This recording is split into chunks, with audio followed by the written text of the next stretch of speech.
Optional lang to, ha. Tapos, maglagay na kayo ng soy sauce.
Nagpainit na ako ng mantika.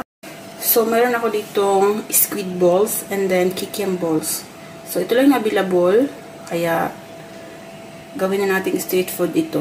Dahil nag-crave tayo ng street food sa Pilipinas. Kakapanood to ng YouTube yung mga street food. So, ayan siya, oh. Hinati ko lang siya sa gitna. Ilalagay na natin. Mukhang mainit naman na to. Ayan. Paghaluin ko na yan.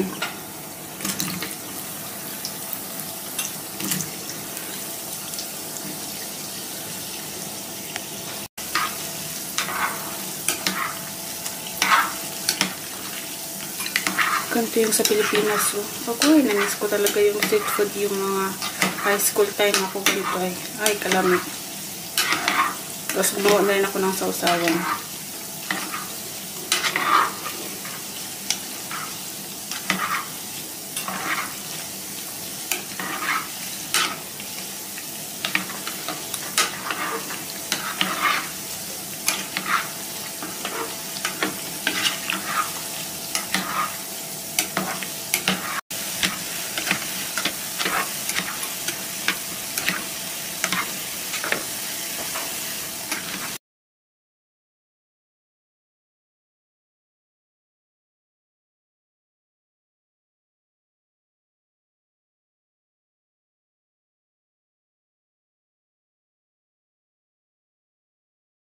As you can see naman, homemade yan, ha. And then, ito na yung aking giluto. Kita nyo ba? Kasi nga, nag-crave tayo ng street food. So, anong oras na kasi wala akong mabilhan. And then, ang hirap magtiwala sa mga luto sa labas, diba? So, gumawa na lang tayo. Tikman natin ang aking giluto. Ayan, Uy. Galaway na ako, ay.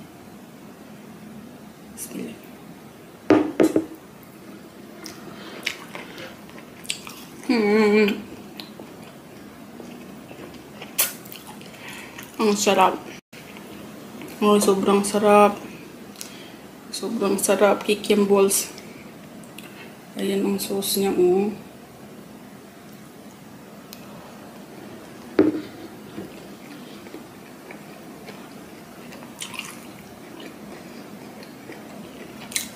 Ang sarap.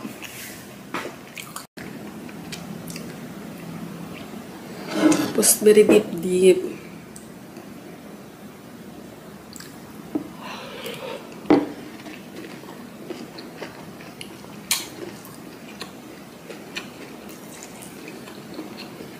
Hindi sa pag mamayabang, masarap ang luto kong sauce. Yung sauce ko perfect. Mabilis lang magluto ng sauce. Ayan, uy, sarap.